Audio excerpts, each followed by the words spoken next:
ladies and guys that want to see a girl get her face fucked up, Imogen, not the usual host of the Kill Your Inner Loser podcast, here with my boyfriend, Andy, author of the best Tinder guide on the internet. I don't remember the rest of the intro. I'm going to be answering some questions. That was the most nervous intro ever. Yeah, I know. I don't like doing intros. So for anyone who didn't watch yesterday's, Imogen fucked my face up with all this paint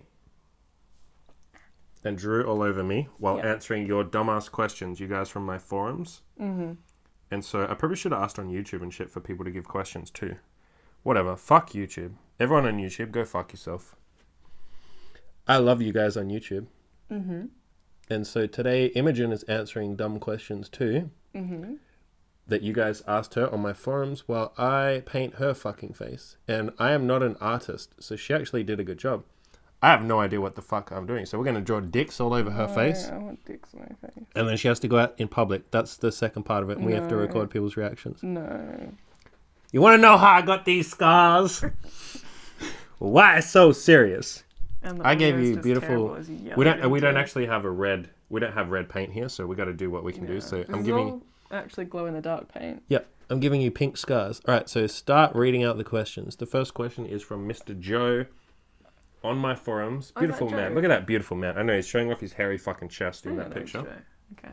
By the way, guys, if you're listening to the audio only, we would recommend you go and watch on YouTube so that you can see all the. Can you turn your fucking phone off so you can see all the horrible shit that I'm doing to her?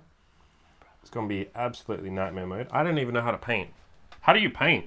Does anyone here know how to paint? We've done some painting before. I've never painted. Painting together. No, you're getting confused. We fingered a girl together. No, you got confused. We finger banged a girl, not finger painting. So read out Joe's question and answer his question. Joe's first question is, do I get jealous when other guys stick their penis in you, Andy? That's fucking gay, Joe. I'm not okay with that, buddy. That's fucked up. Well, on the previous episode, we did actually talk about which of your members on your forums you would have gay sex with. We talked about... Yeah, by the way, the question in yesterday's episode were absolutely homophobic. And I'm not okay with those. So if you haven't listened to yesterday's episode, definitely go back and listen to that shit. But the actual answer to that question is, Andy is very, adamantly straight. You said adamantly. It makes it... Now you're casting doubt on it. I'm just straight. I don't have to be adamant about straightness. Remember someone on that podcast we went on? Yeah. We went on a podcast and she's like, but how do you know you're straight? And I was just like, I just don't like dicks or butts. Like, what do you mean, how do I know? When did you know? I was like, when did you know you fucking like breathing air? Like, you just know. Sure, you said it in a less crass manner, but... I don't know what to paint now. How do I paint a dick? Keep talking. Keep answering the question. Answer his next question, his proper question. The next question is, Andy's pretty directing. What does Andy do that makes you feel comfortable rather than controlled? I will say that a lot of Andy's direction that he gives me has come because I've asked for help with goals. I guess is the best way of putting it. I mean, a good comparison is my dad, who basically, when I was a kid, chose what he wanted me to do. He wanted me to be a doctor. And I tried that for a little bit, and it just wasn't for me. I'm definitely more of a creative type. Whereas... I can't paint. I remember Andy sitting me down. This is probably a year into... Maybe less than that. Into us knowing each other. Things were still kind of casual, but he wanted to help me with my goals. And so Andy got me to write down what my ideal day looked like everything that I wanted out of life, what I want to achieve eventually. And I guess from there it's more been a case of Andy then giving me direction based on what I've said I wanted to do. And I think that has made a really big difference in that. I get the sense that Andy is always giving me direction based on what he thinks will benefit me, based on what I want rather than... I ask you for your goals. That's the yeah. Yeah. You're not telling me what you want me to do for you. Yeah, you could say the same of my coaching clients. I'm very directing with my coaching clients, but that's after saying what goals do you want, and I'm going to do everything in my power to make you get those goals. Yeah. So it's not like I tell you what to do based on what I want. And I mean, we've also talked about the nature of our relationship, that it's a relationship with reasonably high expectations, and that is something that I've probably sought out. Yeah, you like that dynamic. Yeah, and I like being mentored, because obviously this wouldn't work with somebody who was ultra independent, never wanted to be told what to do. I like the fact that Andy can... Is there a penis on my face? No, there's no penis. Okay. Gives me advice. So, I think that answers that question. I don't know how to paint. Yeah, so the answer to that question, because Joe is someone like... Go a little deeper on that question. Joe is someone that likes to... he's very masculine, let's just say it like that. Mm-hmm. And so I think he's trying to... He's already got the taking the lead part down packed. Like, some guys don't even know how to take the lead. Joe's fucking great at taking the lead. He really is. He's very fucking masculine, all that shit. And so I think he just wants to, like, make sure he's balancing that with, like, how do I make sure I'm not just, like, overpowering the other person or the girls, or... Because he's starting to do a bit of coaching and stuff like that as well, or he wants to. So I think it relates to that too. Yeah, I mean, to that, I think the first thing I would say would be that, yeah, make sure that they want to be coached. Yeah, well, obviously if they're paying him, yeah. Yeah. But same with girls. I was thinking more like relationship-wise, Yeah. like mentoring. Yeah, start seeking that out directly. Yeah. Yeah. And I will also say that Andy is, like, very, like, nice in the way that he helps me. Like, he's not... Want to know how I got these scars? You do look like fucking Joker. Beautiful scars. Yeah, I'm very nice. I'm not like an arsehole. Empathetic and gentle. Like, Yeah. for all of the advice that you give your male clients, or even, like, I guess, like, I don't know, you're far more aggressive. With them. Yeah, with the podcast, when you give advice than you would be to me. Because I'm not going to respond to... Yeah, you kind of... And there's some people... There'll be some coaching clients where you're not... Like, I can be very blunt. There's some coaching clients where I'm not like that. Because I quickly figure out this person is, like... They're not going to respond that well to that. Yeah. I can think of some... I won't name them, but they know who they are. One in particular who's worked with me for a long time, he's going to be like, yeah, that's me. Like, Andy's never an asshole to me. He's never blunt. He's always, like, empathetic, and I respect that guy. Not that I don't respect all my coaching clients, but, like, I respect that guy's intellect a lot, and so I never just, like, bluntly say something to him in particular. You probably know who I'm talking about. If you don't, that's fine. But, like, yeah. You kind of tone it down depending on which person. Same with relationships. Maybe there's a girl that... Or maybe most women in general... That's going to be in the way. Maybe most women in general don't like you being as blunt as you are to guys. I had a coaching call yesterday with a guy who was basically like, I'm really blunt to my male friends and girls don't like it when I'm blunt to them. So you can tone it down a little bit, or you can be that blunt but then just explain to them, I'm doing this with your best interests at heart. Like, don't just be the blunt arsehole who's not empathetic. Yeah. Okay. Next question is that if I was 18 again... You got to say who it's from. From Lost Cause. Lost Cause again. If you were to be 18 again, or whatever age you were before meeting Andy, which was 18. Yeah, we met when you were 18. But kept your experiences, would you go open relationship path again, go for standard relationship, or maybe just see what happens? We've answered this before with conversations with ourselves, and I think also on a podcast.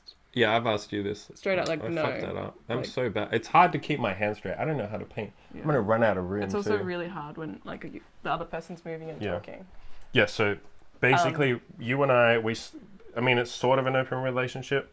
We see other girls It's sort of not. together. We just fuck girls together. I don't really count that as an open relationship because we're doing it together. But I guess most people would say that's open relationship. Yeah. You don't fuck anyone other than me. I don't fuck anyone without you there. Yeah. And it's been a bit of a progress of us figuring out what works best. But to answer the question, I would not go into an open relationship again. Just, like, wouldn't. No.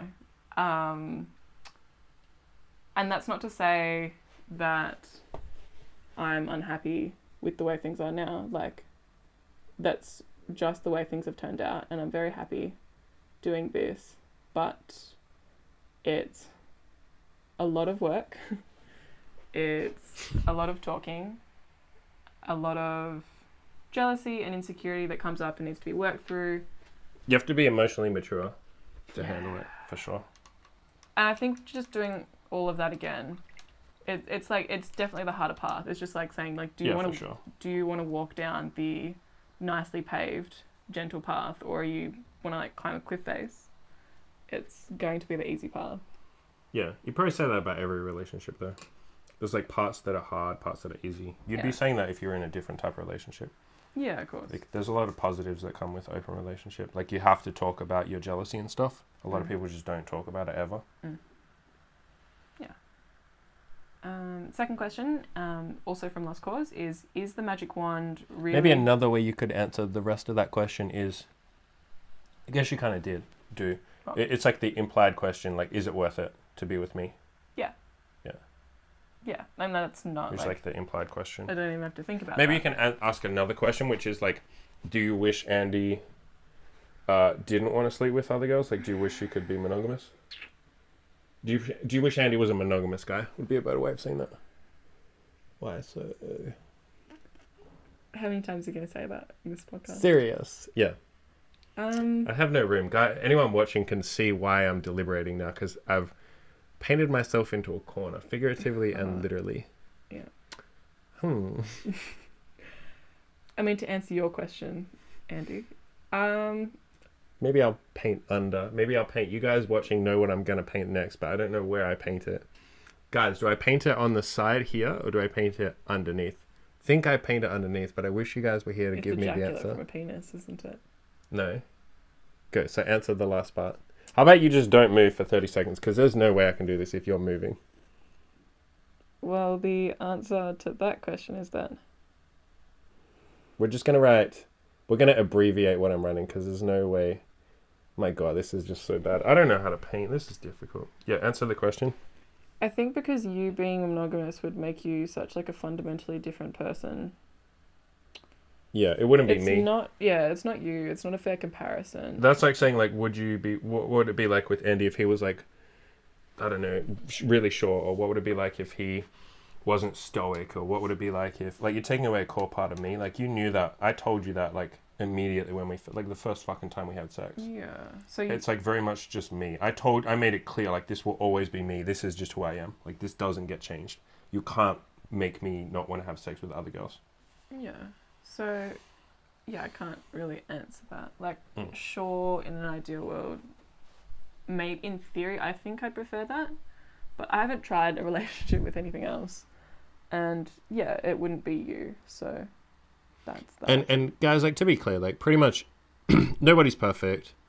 I won't say a relationship is compromised, but, like, you're not going to find someone that's, like, absolutely fucking perfect. Means every single... And... I mean, even the way I phrase that makes it sound like, oh, open relationship is such a bad thing. Like, it's really not. Like, we're not even saying that, but it's like... I really enjoy, like, us seeing girls together. Yeah, you get fucking hornier than I do sometimes. The point... It's something they're accepting. It's like if you were dating a guy who only had one leg or something. You'd have to accept that you guys can't go for a sprint or something. You know what I mean? Sure. Like, but it's just, like, sure. Like, you don't care because don't everything give a else fuck, about that person, like, far outweighs. And that's the point. Like, I'm with you and you're someone who's very neurotic and anxious, and you had a binge eating disorder and bulimia, and like I could have said like, oh, is it worth it to be with someone who has bulimia? And it's like, yeah, because like all the you just ask yourself the question. I did a podcast on this. It's like you ask yourself the 4 questions: am I happy? Is she happy? Is she adding more to my life than taking away from it? And am I adding more to her life than taking away from it? Those are the only 4 questions that matter in a relationship or any connection, like a friendship or whatever. And if the answer to all of those is yes, great. If not, then you talk about it, you figure out what you're going to do. But that's all that really matters. Yeah. Second question, finally. Is the magic wand really that good, or does Andy just like it so much because it's big and scary looking? I think that's a very good point. I think Andy does like it because it is I'm going to go and get it. Big and scary. You keep answering the question. I'm going to go and get it. It's amazing. Because my personal preference is actually we have some smaller toys that... Like, the wand is about this big for anyone watching. If you're listening, this won't make any sense. And then the toys that I really like are about, like, this big, and they're little, and they just make these, like, little gentle vibration sounds, whereas the magic wand's a little bit like a jackhammer. I will say I do like both of them. You fucking coward. This is the magic wand. That is the magic Doxy wand. magic wand. Fucking bad boy. I gotta put my microphone on before I talk. I'm sure someone would have picked it up. And this is your little pathetic toy that you like. Yeah, Look at this pathetic piece of shit. Cute. This disgusting. Called a satisfier. This is what real men like and real women. Look at this. This fucking baseball bat. there's pros and cons to each one. I think I first really, really liked the magic wand because of how strong it was. To answer the question, which one do girls like in general? I think it's like 50-50, honestly. It is. Half the girls that we've seen love the big one. Because I will say, like, we are seeing one girl at the moment that's a bit too sensitive for the magic She can't wand. use the big one. It just doesn't work. But, like... The reason I like the magic one and the reason I recommend it to most guys is it's a good, like, fail-safe one. Mm-hmm. Like, if you're with a girl... If you don't know how to make a girl orgasm, that will get the job done. You don't even have to hold it in the right spot. It's for, like, inexperienced or shy guys or nervous guys. You just put it roughly near her pussy. Yeah. She will orgasm.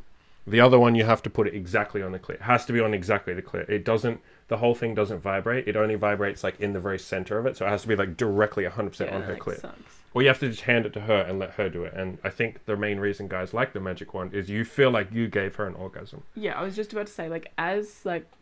If I'm choosing a toy to use on a girl that we're seeing... It's not the You don't use the small satisfier. one. Yeah, you use the magic wand on girls. Yeah, because it's way easier. Yeah. So yes, it's really good. I think from So that's why I'd say the magic wand, because like Yeah. guys should be using the one that makes it easier for them to make a girl orgasm. yes, and so it is really, really good, and all girls have a different preference. So Yeah, if you don't know which wand we're talking about, it's just the one I like is the Doxy magic wand, but lots of people make a magic wand. I have an article on it. If you want to use the link on there, I get a bit of commission, so you're helping me out. If not, I don't really give a fuck at this point in time. Mm-hmm. I don't need your $20 commission, but if you do want to be nice to me, go buy that one, sure, fine. And the last... Actually, there's a few more questions. There's a few more. Tell us some of Andy's embarrassing secrets. That's not a question, but... Yeah, that's not a question, dude. If you want to fucking get your shit together, put a question mark at the end of a sentence. Like, that's fucked You up. just say, like, what are some of Andy's embarrassing... Yeah, this is not good. We shouldn't have to be coaching you on this, mate. You're like... He's like 23, 24. He's like way past the point Is where English he his first language, though? no. So... They have question marks in fucking Zulu or whatever he speaks. Pretty sure he's Polish. Aren't you Polish, Zulu. Lost Cause? I'm pretty sure you're from Poland, bro. Pretty sure he's Polish. So I should know that. I is should that know in what the country he's from. phonetic alphabet? Polish. Polski. I'm so sorry if you're not from Poland, dude. I'm pretty sure he's fucking Polish, right? How do I not know that? He's got to be from Poland. So in terms of some of Andy's embarrassing secrets, I think he probably tells most of them on the podcast. Like in an episode here or there. Like Yeah. it'll come out. I can't think of anything that Andy wouldn't have said. I don't really have any embarrassing No. ones. And I don't really you also give a don't get shit. embarrassed by them. I don't get embarrassed Like, you by have shit. all of I these, like like- fucking, come on. I like making people cringe. I like making Yeah, people get uncomfortable yeah. by the stuff that should embarrass me. I like Yeah. the fact that they get embarrassed by it. So like all of your like awkward like younger dating and all of that sort of Yeah, stuff. I love like that shit. that makes me more uncomfortable than makes you. I make uncomfortable. strangers. What? Okay, here you go. Here's an embarrassing thing. It's not embarrassing, but like, what do I do every time I see you in the distance walking towards me just to embarrass you? What do I do? I don't Andy- give a fuck who notices. or Andy sees. will wave really aggressively, like I'm Like fucking 2 like I'll kilometers jump away up and with, down. like, I'll like arms up. jump up and Yeah. down with my hands like waving like fucking crazy. Yeah, and I can And I'll be, yell like Imogen, hey. and I can only be like 10, 15 meters away, and you'll do that. Oh, I do it when you get close to me Yeah, too. when I I'm start. really close. Yeah, So it 'cause I looks like ridiculous. making people uncomfortable. I like because Yeah. other people will watch me do that. They're They like, who's will. this guy? Yeah, I think cars will like do sometimes get. Anyway. Yeah, I don't get embarrassed, to be honest, like, honestly. Yeah. I don't really have shame. I spent too many years, I spent, like, a decade being ashamed of who I was and everything like that, and, oh my god, I'm a failure, I'm a loser, all that kind of shit. It's almost like I ran out of, I exhausted my ability to be embarrassed anymore. The Approach Anxiety program absolutely helped with that, for sure. And the last 2 questions are for both of us. The first What one else being, can I draw? what is the thing you like to do Sex-wise. sex-wise when you were inexperienced but don't like doing now? I guess you could say going down on women. I love going down, but I don't do it as much. So it's not like I don't like it. I just don't do it as much. I do like it when I do it. It's almost like I forget to do it. Whereas when I was like inexperienced, I was like, I thought that was part of sex. There you go. That's a good way of phrasing that. I thought you had to go down on someone. I thought that was like important, but it's not really. But I like doing it. I don't do it that much, do I? I do it a little bit. But I thought it was mandatory. I think for me, I would say mine's like a half answer. I would say like pain. Oh, this is a bad one. The guys will watch me draw on this one. They'll say this is bad. It's hard to do it on the nose, guys. Like, you try doing what I'm doing here. Plus, like, I how... don't think anyone's gonna Yeah. try. Anyway. For Yeah, you? for me the answer is pain. Like I still enjoy like when we... You used to like it really rough. I mean, you do now. I do now. You but used to like it's- it abusive. You used to like me being Yeah. abusive to you. And it used to be a bit more extreme, and so there was Yeah. more like legitimate pain, like slapping and spanking. Face slapping. You used to like when I slapped your face. We still kind of do. We do A sometimes. little bit, but nowhere near as much as like Nowhere near before. as By the way, much. guys, like, don't slap a girl's face if you've never done that before. Yeah. That's something to Um, work up to. Yeah, and I'm not like I won't necessarily say that all of like where that was coming from at the time was from a great place. Yeah, um, you had self-esteem issues that like we've worked on since then. Like, you like yourself now, whereas you didn't back then. Yeah. So while I still enjoy some pain during sex with BDSM and things like that, it's definitely a lot more toned down than it used to be. And there also at the start. is more like the pain is nice, whereas before it was just like, yeah, treat me like shit. I don't give a fuck. Yeah, like it actually. Like, why would I deserve any better? Mm-hmm. And then the second question kind of goes hand in hand with that. Is what was the thing that you didn't like doing as a beginner, but you do like doing now? So for me, You answer first. Yeah, for me, so I had the reverse. So when I first started having sex, it was very rough, borderline abusive, and that's what I wanted. But as I started seeing you and fell in love and all of that nice stuff, I actually started really enjoying more intimate sex. Yeah, And- you were too afraid of intimacy. Like, you were afraid of like gentle. There you go. Yeah. Because you were like, oh, but if you're gentle, that might lead to feelings. You had a Yeah. big fear of fucking feelings. Like, we're talking early. This is like Yeah. the first 2 months of us, and we're only banging casually. It wasn't like a relationship or anything. We didn't get into a relationship until like a year in. Yeah, but I was afraid of things being like soft and gentle and sweet. I really actually didn't. I was very insecure about other guys or Andy going down on me. I didn't like that at all at the start. Yeah, because it's like intimate or something. Yeah, it was gentle and intimate. It was. Yeah. It almost felt self-indulgent. Yeah, which I fine. know it's not, but that was my thinking at the time. No talking for 2 seconds while we draw Mhm. something beautiful. Well, I Mhm. shouldn't say it's beautiful. I don't find this stuff beautiful, but I'm sure a lot of women would find this thing. Do you look phallic? It's nothing phallic. No, I wouldn't say that. It's really hard to paint this, you guys. Like, by the way, guys looking and saying, man, you suck at that. It's like, Yeah, that's why mine also didn't. Because you were talking, mind you, you were talking I've never the whole painted time. it. I don't know how to paint You didn't either. stop talking at any point. So Sure. okay. What about you? Was there anything that you didn't like doing at the start but like now? Not really. If it's specifically sex. No, I think I always like... okay, rough sex. I thought that, like, rough sex was abusive. Like, I wasn't into any of that. Choking, spanking. No, I thought that was abusive shit. I literally thought, like, you're going to jail if you even spank a girl in the ass, even if she asks you to. I thought if she asks you to, it's like she's fucked up. There you go. Last question from Mr. Radical. Last question. I like that question. Do you hate Andy as much as I do for suggesting a 365 project? So if anyone doesn't know, this is... Especially you guys on YouTube, you probably don't know this because I don't number these, but I'm doing one of these a day, one of these podcasts every single day for a year. And we're on episode 301, day 301. So all you guys on YouTube, like, who've just come now, I wasn't uploading these on YouTube early on in the project, but They weren't recorded. yeah, all we did was record. They're on Spotify, like they're Spotify episodes and shit, but like the YouTube's a fairly new thing. So basically, we're on day 301 of a 365 day. Every single day, I haven't missed a single podcast, and you've been doing the same thing with your art. And Radical asked this question because I pushed him into doing the same for his YouTube channel. So he has a YouTube channel, guys. Go onto YouTube and look for Radical Improvements. He does like the same sort of shit as me, self-improvement shit like that. So his channel's pretty good, actually.